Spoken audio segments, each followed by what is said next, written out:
हाय दोस्त, यह dictation 100 word पर मिनट से है। इसमें 400 शब्द हैं। यह डिक्टेशन 10 सेकंड बाद स्टार्ट होगा।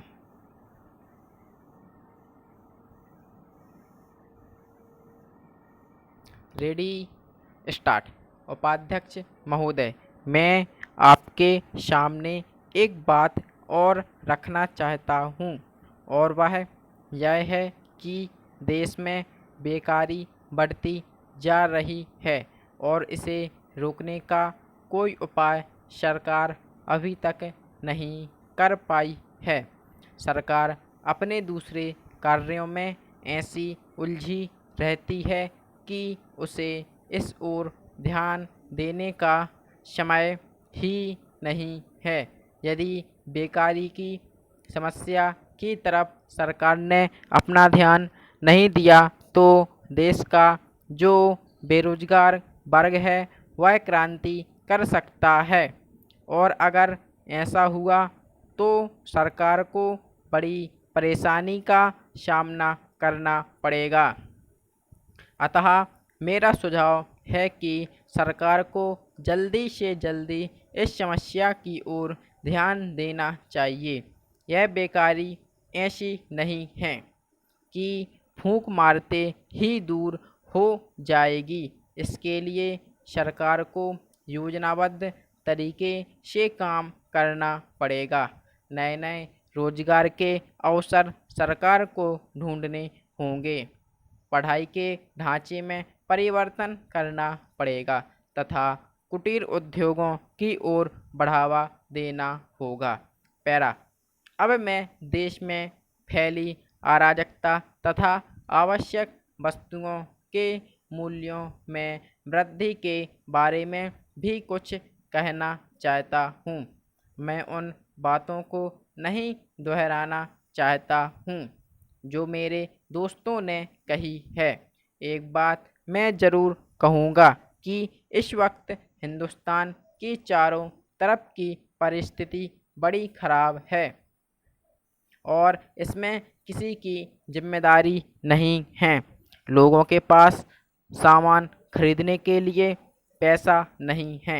लोग भूखे मर रहे हैं। ऐसी हालत में असामाजिक तत्व उनके साथ मिल जाते हैं और दुकानों को लूटने की कोशिश करते हैं। इसी प्रकार दंगे फसाद बढ़ रहे हैं।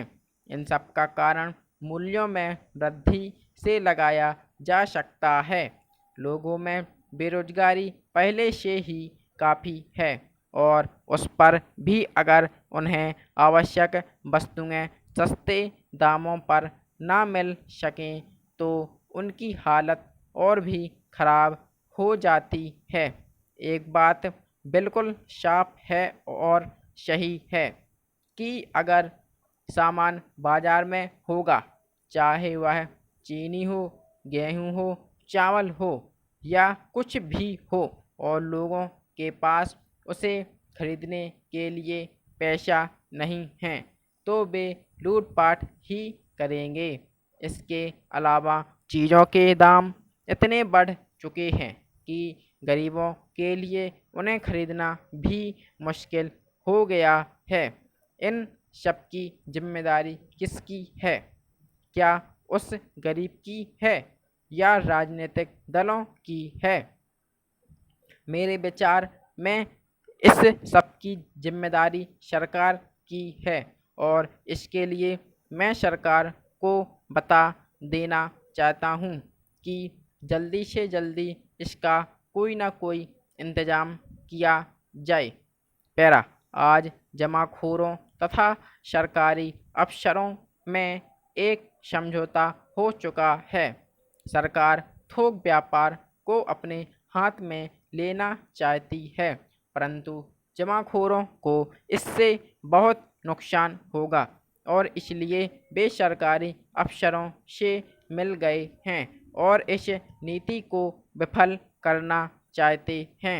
इन शब्दों के साथ मैं मंत्री महोदय से निवेदन करना चाहता हूँ कि देश में जो गरीबी तथा भुखमरी का दौर चल रहा है, इसको रोकने के लिए कुछ ना कुछ इंतज़ाम किया जाए।